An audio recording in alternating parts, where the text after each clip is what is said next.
உங்களோட சின்ன வயசு பிளேலிஸ்ட் உங்களுக்கு ஞாபகம் இருக்கா? ம். இப்ப ஏன் நான் இந்த கொஸ்டின் கேட்குறேன்னா, என்னோட சின்ன வயசு பிளேலிஸ்ட் வந்து எங்க அம்மாவோட பிளேலிஸ்ட் தான்.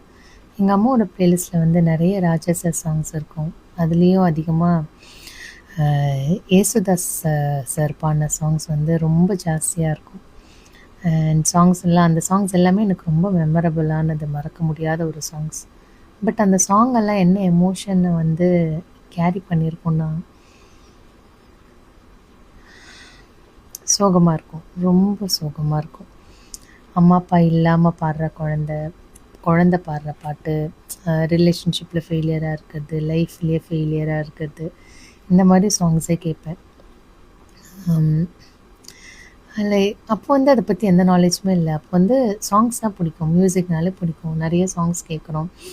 ரொம்ப பெருமையா இருக்கும் எனக்கு இந்த மாரி சாங்ஸ்லாம் இருக்கு. என்னோட பிளேலிஸ்ட் காட்டுனா கிட்டத்தட்ட என்னோட ஸ்கூல் டைம்ல வந்து எங்க அம்மாவோட ஃபோன்ல மட்டும் நான் ஒரு 7000 சாங்ஸ் கிட்ட வச்சிருந்தேன். எனக்கு நல்லா ஞாபகம் இருக்கு. கண்டிப்பா அதில முக்காவாசி சாங் வந்து ரொம்ப சேட் சாங் தான் இருக்கும்.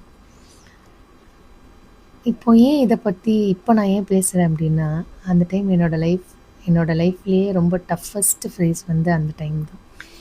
அத நான் எப்ப ரியலைஸ் பண்ணேன்னா, அ வென் நான் மியூசிக்ல ஃபுல் டைமா உள்ள வரும்போது தான் அத என்னால ரியலைஸே பண்ண முடிஞ்சது.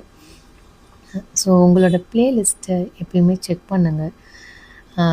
அதுவும் சின்ன குழந்தைங்களுக்கு முக்கியமா நம்ம என்ன சாங்ஸ் அவங்களுக்கு ரொம்ப பிடிக்குதுன்றதுல நம்ம ரொம்ப கவனமா இருக்கணும். அவங்களா ஒரு சாங்ஸ தேடி அவங்களா கேட்கறது எல்லாமே ஓகே. பட் நம்ம மூலியமா அவங்க கேட்குற எல்லா சாங்ஸும் ரொம்ப ரொம்ப வேல்யூபிளா இருக்கணும். லைக் என்னோட ஸ்கூல் கிட்ஸ்க்கு அ ஒரு சின்ன சின்ன எழுத்து கூட வந்து நடுவுல நெகட்டிவா வந்துரக்கூடாதுன்னு நான் ரொம்ப கான்ஷியஸா ஒரு லாஸ்ட் 3 to 4 இயர்ஸா அத நான் ரொம்ப கான்ஷியஸா பண்ண ஆரம்பிச்சுட்டேன். லைக் இப்ப கூட அந்த "அடி மீது அடி வைத்து" சாங் வந்து இப்ப ரீசென்ட்டா எடுத்துட்டு இருக்கிறது ஒரு 1 or 2 இயர்ஸா. எல்லாருக்குமே தெரியும் அந்த சாங். அதுல கூட ஒரு லைன் வரும், "கண்ணோடு ஒளி இல்லை வழிகாட்ட வா வா, என் மூச்சும் எனதில்லை உனக்காக தேவன்." லிட்டரலா அந்த லிரிக்ஸ கூட நான் வந்து, "கண்ணோடு மணியாக வழிகாட்ட வா வா, என் மூச்சும் உனக்காக மனமிரங்கு தேவா" அப்படின்னு நான் மாத்தி குழந்தைங்களுக்கு சொல்லிக் குடுப்பேன்.